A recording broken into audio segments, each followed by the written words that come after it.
এই মস্তিষ্ক রয়েছে না, এই মস্তিষ্কর দাম গবেষকরা জানাচ্ছে, যদি বিজ্ঞানীরা জানাচ্ছে, যদি বানানো যেত তাহলে 5,000 কোটি টাকা লাগতো এই মস্তিষ্ক বানাতে, তবে এত সুন্দর হতো না। এই মস্তিষ্ক চালাতে যে বিদ্যুৎ লাগে, এটাকে 2,000 কোটি কিলোওয়াট বিদ্যুৎ লাগে।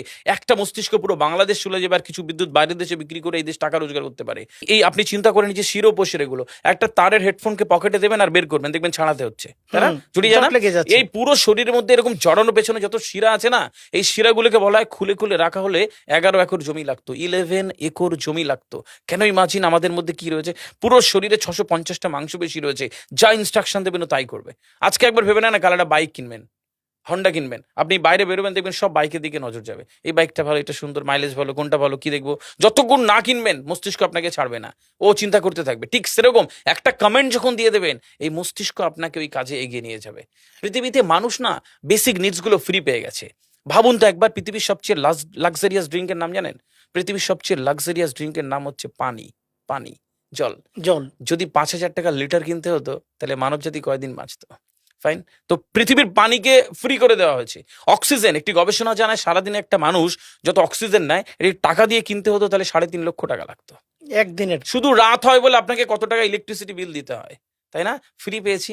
আমরা সারাদিনে যতবার অক্সিজেন নিই, শ্বাসটা নিই, 17,600 নবার থেকে 23,608 বার। এই যার একবার দমের কষ্ট, সে জানে একবার শ্বাস নিতে কত। শ্বাস নিতে কত। তাহলে বেসিক নিডস গুলো তো ফ্রি, আর বাকি জিনিস আল্লাহ সুবহানাহু ওয়া তাআলা দিয়ে দিয়েছে। আপনার আমার জন্মের সময় সব দিয়েছে, একটা উইল পাওয়ার ঢুকিয়ে দিয়েছে, যেটাকে বাংলা ইচ্ছা শক্তি বলে। এই ইচ্ছা শক্তির বলে আপনি এখান থেকে বেরিয়ে কালো বলে চুরি ধরতে পারেন, আবার অভুক্ত মানুষকে একবেলা খাওয়াতে পারেন। এই দুটোর জন্য আপনার বিচার হবে, আর আপনার জীবন একদিকে যাবে। বুঝতে পারে, ফিল করতে হয় কেন দেওয়া হয়েছে।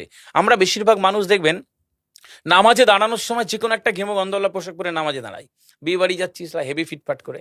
কখনো এটা ভেবে নামাজে দাঁড়ায়নি যে আল্লাহ সুবহানাহু ওয়া তাআলার সামনে দাঁড়াচ্ছি, যিনি আমাকে সৃষ্টি করেছেন, আমার রবের সামনে দাঁড়াচ্ছি। এই ফিলটা হয় না।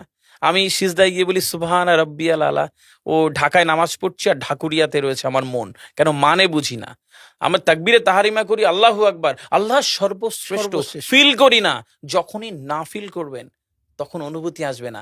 সূরা জুমার আয়াত নাম্বার 9, খুব সম্ভবত আল্লাহ সুবহানাহু ওয়া তাআলা কোরআনে বলছে যে জানে আর সে জানে না, দুটো ব্যক্তি এক হতে পারে না। সুতরাং বুঝতে হবে। হাদিস শরীফে আমরা সবসময় পড়ি না যে শহীদের রক্তের তুলনায় জ্ঞানীর কলমের কালি অনেক বেশি মূল্যবান? কেন বলেছে? ফিল করতে হয়।